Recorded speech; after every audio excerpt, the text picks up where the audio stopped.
नमस्कार. आज आपण सगळे पुण्यामध्ये मोठ्या संख्येने आपण या आंदोलनात आणि या सरकारचा जाहीर निषेध करण्यासाठी जमलेलो आहोत. आपल्याला सगळ्यांनाच पूज्य असे भारतरत्न डॉक्टर बाबासाहेब आंबेडकर यांनी आपल्याला मूलभूत अधिकार आणि एक संविधान दिलं आणि या संविधानात प्रत्येक नागरिकाला समान अधिकार आहे आणि न्याय हा प्रत्येकासाठी समान असला पाहिजे हा विचार त्यांनी इथे मांडला.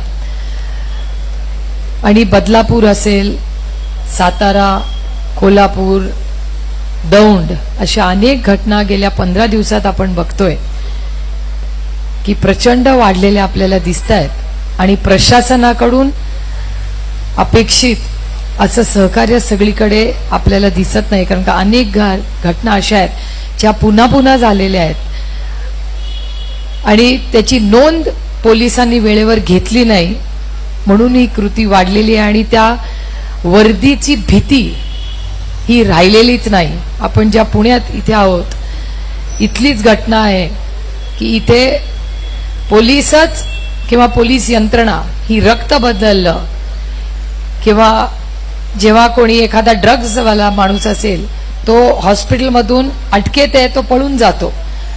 त्यानंतर अशा अनेक घटना पुण्यामध्ये कोयता गँग असेल अशा अनेक दुर्दैवी घटना सातत्याने आपल्या राज्यात आणि पुण्यात होत आहेत. या प्रशासनाचा मी जाहीर निषेध करते. आणि एक महत्वाची गोष्ट आहे की हे सरकार किती असंवेदनशील आहे बघा. आंदोलन जेव्हा बदलापूरला झालं तिथल्या सत्तेमधल्या लोकांनी असंच भाष्य केलं की बदलापूरला आलेले लोक सगळे बाहेरचे होते. माझं म्हणणं आहे कुठले का असू दे ना ते भारतीय होते आणि भारतीय लेखीसाठी तिथे लढत होते. याची नोंद या सरकारने घेतली पाहिजे. अतिशय असंवेदनशील सरकार आहे आणि शेवटी सत्य हे बाहेर आलंच. 2 दिवसांनी हाच चॅनलवाल्यांनी आपल्याला सांगितलं की तिथला कोणीही बाहेरचा नव्हता. ती बदलापूरची सामान्य मायबाप जनता होती जी लेखीसाठी लढत होती. म्हणजे ह्याच्यातूनच या सरकारची विचारधारा काय किंवा कसा हा विचार करतात हे उघडं झालेलं आहे. त्यातून माननीय मुख्यमंत्र्यांनी एक स्टेटमेंट केलं की एक बलात्कार झाला पुणे जिल्ह्यात आणि 2 महिन्यातच आम्ही त्या नराधामाला फाशी दिली. अशी जर कृती झाली असेल तर आपण सगळे जाहीरपणे मुख्यमंत्र्यांचा सत्कार करायला जाऊ जर ह्याच्यात सत्य असेल तर. त्यामुळे प्रत्येक गोष्टीत गलिच्छ राजकारण आणायचं आणि इतकं असंवेदनशील सरकार आजपर्यंत मी खरंच कधी पाहिलेला नाही. हा विषय अतिशय गंभीर आहे आणि अतिशय संवेदनशीलपणे ही फक्त त्यांची लेख नाही ही आपली लेख आहे. त्यामुळे आपल्या सगळ्या लेकींच्या सुरक्षिततेसाठी जर सरकारला जमत नसेल तर आपण सगळे मिळून जबाबदारी घेऊया. आणि महाविकास आघाडीच्या सगळे मित्रपक्ष आहेत आपण सगळे मिळून एक उपक्रम करूया की आज या सरकारला जमत नसेल तर आपण आपल्या लेकींची जबाबदारी घेऊ. आपण प्रत्येक शाळेत जाऊ. आपण हात जोडून सांगू की बाबा काय मदत लागली तर आम्ही तुमच्याबरोबर खंबीरपणे उभे आहोत. पण आज नंतर या राज्यातल्या कुठल्याही लेकीवर अन्याय होऊ देणार नाही ही जबाबदारी आपण सगळे घेऊया. आज जी घटना बदलापूरला झाली ती अतिशय गलिच्छ घटना आहे आणि जोपर्यंत त्या व्यक्तीला फाशी होत नाही तोपर्यंत महाविकास आघाडीचा कुठलाही कार्यकर्ता स्वस्थ बसणार नाही. आपण सगळे एवढा पाऊस असला तरी या संवेदनशील विषयाबद्दल ज्या पोटतिडकीने आपण सगळे बोलताय मला असं वाटतं आपण सगळ्यांनी सगळं राजकारण बाजूला ठेवून महाराष्ट्राच्या मुलींच्या सुरक्षिततेसाठी कामाला लागूया एवढीच आपल्याला विनंती करते. प्रशांत दादा तुम्ही खूप चांगलं इथे नियोजन केलेलं आहे पण ही फक्त आपल्या आंदोलनाची सुरुवात आहे. कारण आपल्याला गाव वाडी वस्तीपर्यंत जाऊन मी कालही दौंडला गेले होते तेव्हा ती कृती जवळपास 5-6 वर्ष चालली होती. कोणी हिम्मत केली नाही बाहेर येऊन बोलायची. आता आम्हाला 5-6 वर्षांनी कळलंय कारण का एका पालकांनी हिम्मत करून सांगितली. तर आपल्याला फक्त कुटुंबांना पण हिम्मत द्यायची गरज आहे की तुम्ही जर बाहेर आला तर तुमची बदनामी होणार नाही.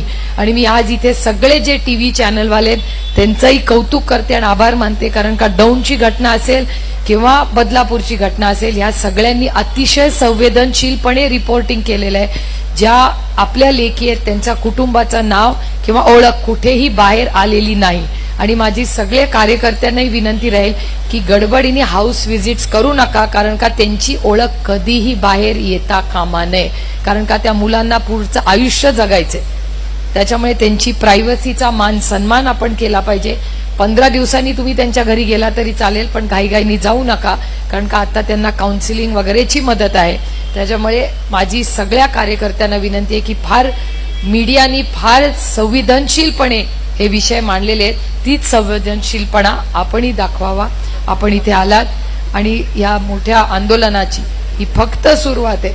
आपल्याला सुरक्षिततेसाठी खूप मोठं काम महाराष्ट्रात उभं करायचंय आणि पुन्हा एकदा या सरकारचा आणि त्या कृतीचा मी जाहीर निषेध करते. जय हिंद.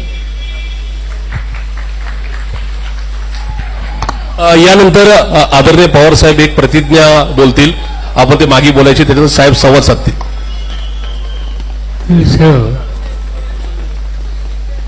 एका अस्वस्थ करणाऱ्या प्रसंगाच्या निमित्तानं आज आपण बाबासाहेबांच्या छत्रछायेमध्ये एकत्रित आलो. माझ्या मुलगा जो बालिकेचा जो अत्याचार झाला त्याने सर्व देशामध्ये महाराष्ट्राच्या नागरिकतेला प्रचंड धक्का बसला. आजचे राज्यकर्ते मुलीबाईंचे स्त्रियांच्या रक्षणाच्या संबंधाची जबाबदारी त्यांच्यावर जी आहे त्याची जाण राज्यकर्त्यांना झालेली आहे. आणि त्यामुळे आपण बघितलं की महिलांचा हकार झाला त्याचा निषेध होतो. त्याच कारखान्यामध्ये आणखी काही ठिकाणी अशा प्रकारचे दुर्दैवी घटना या महाराष्ट्रामध्ये घडल्या. एक दिवस असा घटना महाराष्ट्रामध्ये कुठे ना कुठेतरी महिलांच्याच अत्याचार करण्याच्या सवयीची वाटली ही दुर्दैवाने तुळा वाचायला मिळते. हे राज्य शिवछत्रपतींचं राज्य आहे. शिवछत्रपतींनी आपल्या राज्यामध्ये यंदाच्या शासनाने एका महिलेचा तिचा अत्याचार केला आणि तक्रार शिवाजी महाराजांच्याकडे गेल्याच्या नंतर शिवाजी महाराजांनी त्याचे हात कायम करण्याच्या संबंधीचे आदेश दिले आणि त्याला एक प्रचंड शिक्षा दिली. आजच्या परिस्थितीमध्ये जे काही घडलं आहे याची गांभीर्याने नोंद सरकारने घेतली पाहिजे. संवेदनाशील ही भूमिका त्यांनी घेतली पाहिजे. मला एका गोष्टीचं दुःख होतंय की राज्यकर्ते, राज्याचे प्रमुख आणि त्यांचे सहकारी एकदम सांगतायत की महिलांच्या प्रकरणामध्ये विरोधक राजकारण आणतायत. मुलीबाईंच्या अत्याचाराच्या विरुद्ध आवाज कोणी उठवला त्याला राजकारण म्हणायचं हा जर निष्कर्ष राज्यकर्ते काढत असतील तर राज्यकर्ते किती असंवेदनशील आहेत. महिलांच्याकडे बघायचा त्याचा दृष्टिकोन किती चमत्कारिक आहे याची प्रचिती ही आपल्या सगळ्यांना येते. जे काही घडलं ते महाराष्ट्रात घडू नये अशी आपली अपेक्षा आहे. ज्यांनी घडवलं त्यांचा तीव्र निषेध हा तुम्ही केला पाहिजे. मी आपल्या सगळ्यांना एक विनंती करतो, एक आपण आज या ठिकाणी शपथ घेऊया. मी ती शपथ वाचतो, माझ्यानंतर एक एक वेळ आपण त्याचा पुनरुच्चार करावा. मी अशी शपथ घेतो की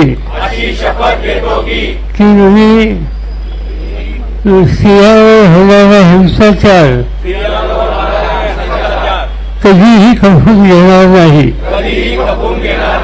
माझे घर, माझा मुलगा, माझे गाव, माझे ऑफिस, कोणत्याही ठिकाणी जर महिलांचा छेडछाड किंवा अत्याचार होत असेल तर त्यास मी विरोध करून त्याबद्दलचा आवाज उठवेन. मी मुलगा आणि मुलगी असा भेदभाव कधी करणार नाही. महिलांचा सन्मान राखील आणि या शून्यनगरीमध्ये सेवेचे संपूर्ण महाराष्ट्रात आणि देशात